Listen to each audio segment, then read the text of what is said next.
Well, I'm going to freehand this. Good evening, ladies and gentlemen, boys and girls, children of all ages. Gather round. You'll notice I've changed the name of this channel once again. It became aware to me that I don't do anything about pools on this channel, although I am a pool boy. Okay, great, so whatever. You'll understand this is my true and legal name without the middle, but who cares? I don't think anybody really does.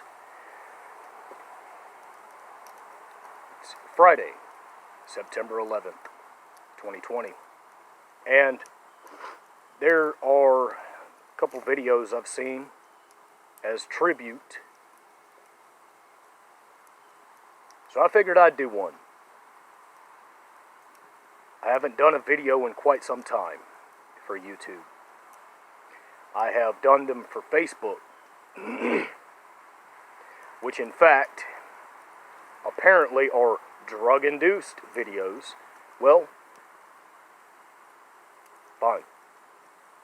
Okay, so I've offended a lot of people. Good. Everyone wants to ask the question today, where were you? Well, I was in 6th grade. I was 11 years old. Yeah, imagine that. I remember I was doing vocabulary that morning, and limber and buffoon were the two terms I can remember for vocabulary that morning. Limber and buffoon, and there was a third and fourth one that I cannot remember, because in the middle of the, you remember the transparent projector, they call it an opaque projector, but it's actually just a projection.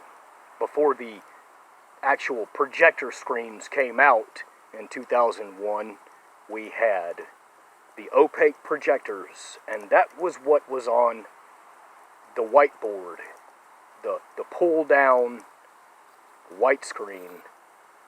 Limber, lumber, and two other terms that were interrupted. And I remember the intercom going off, telling the teachers to place the news on our, you remember the box televisions that we still had back then. There were no flat screens at the time. And we watched as the first tower burned. And I want to say 5 minutes in, we witnessed with our own eyes on the television the second impact on the second tower. Understand why I cannot remember the second two terms on my vocabulary lesson. I was 11 years old. And I wasn't in shock. In fact, a year earlier, I had witnessed my own father kill my mother, her boyfriend, and then himself at my brother's baseball game, in light of a custody battle after a divorce. And I was not in shock so much because I was still traumatized. It was approximately 10 to 11 months before I ever uttered more than one word per sentence. Occasionally I would piece together 4 and 5 words.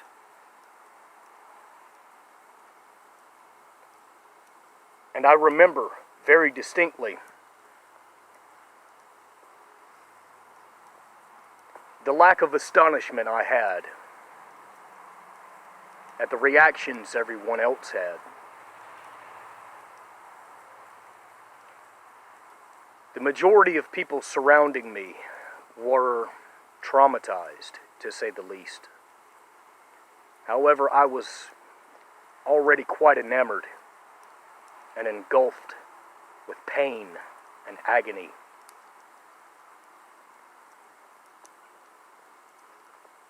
I do remember those days distinctly. However, I don't remember what took place for the rest of the day. I think we had called the school day off. I think. But I can't tell you. But I remember watching as those towers came down. And then hearing later, because my grandfather, a Vietnam veteran, would watch the news and stay up to date.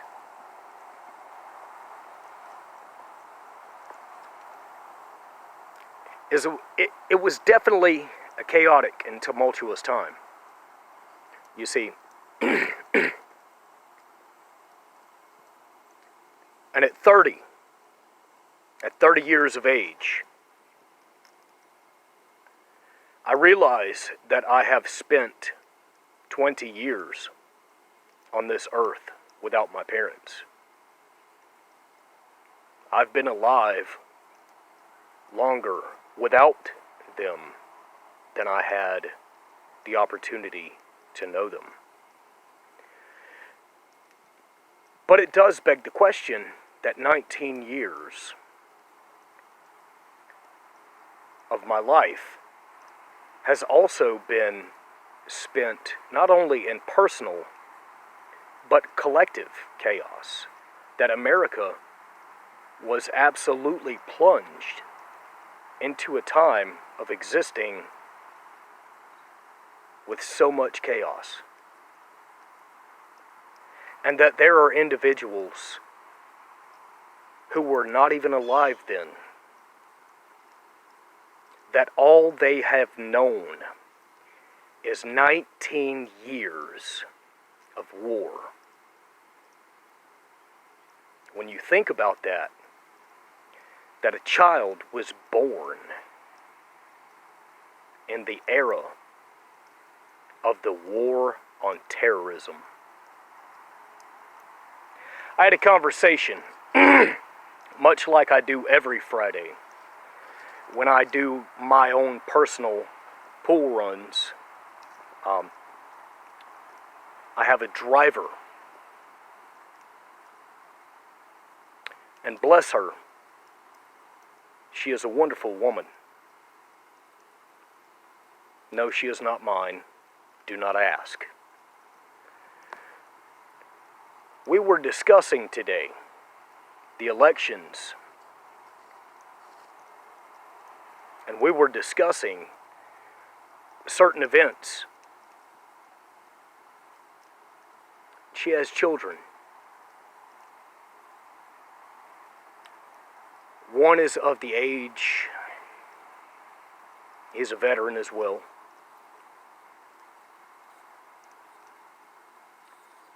And the other is 20.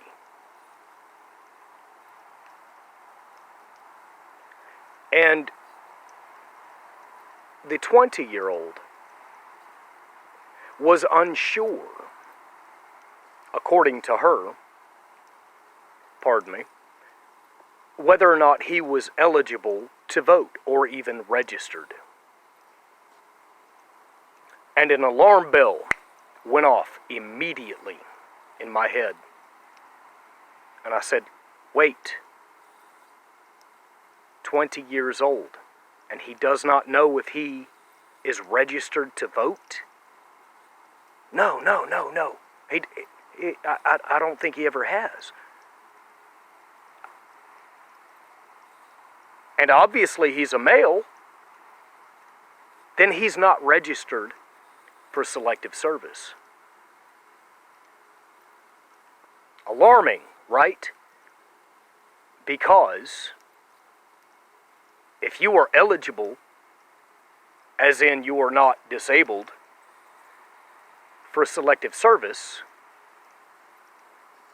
then that obviously tells me that $2,500 or 5 years in prison or jail, as it said.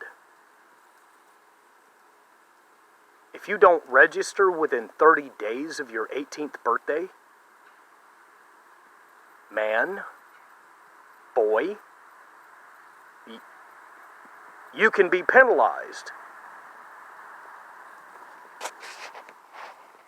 So many things running through my mind. So many things at the time. There are individuals alive today who were not alive for 9/11 in a conscious mindset, 1-year-old, 2-year-old children who have been brought up in postmodern feminism and don't even know that if you don't register to vote, you're not registering for the draft in the same action. That at 18 you have 30 days to register for selective service. 30 days. And if it is considered intentional, you can spend 5 years in jail. Alarming, right? Google search selective service law. Okay? This young man at 20 years old had no idea. No one ever told him, son, you must register for the draft. But Hillary Clinton says things like, I think we need to abolish the draft. But this young 20-year-old man didn't even know. And that's quite alarming. That tells me that young men today have grown up in an era of such chaos, they don't even understand the law. They don't even know. They don't even know what the law is. That is alarming, to say the very least. It just blows you away to know that after September 11th, not only did our war stance change,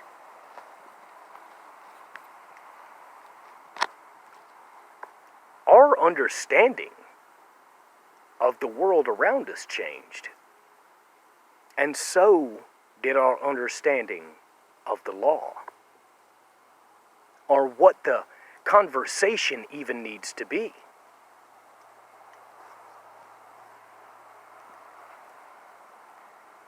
It's a terrifying thought.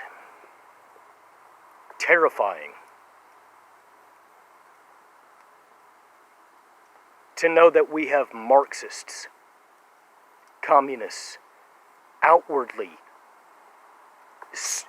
spoken individuals who say things that sound good to make you feel good.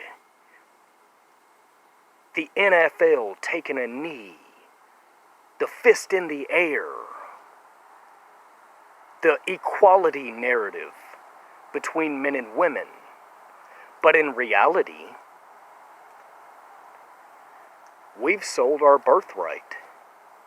And I, for 2/3 of my life, have witnessed it and have had to dive deep over the past 4 years to understand it. It is a shame. We should be ashamed, America. And not in the way that you perceive that. Not that we should tear it down, but that we should do more. We should do more to educate our young men and to let them know they're not little girls or young women.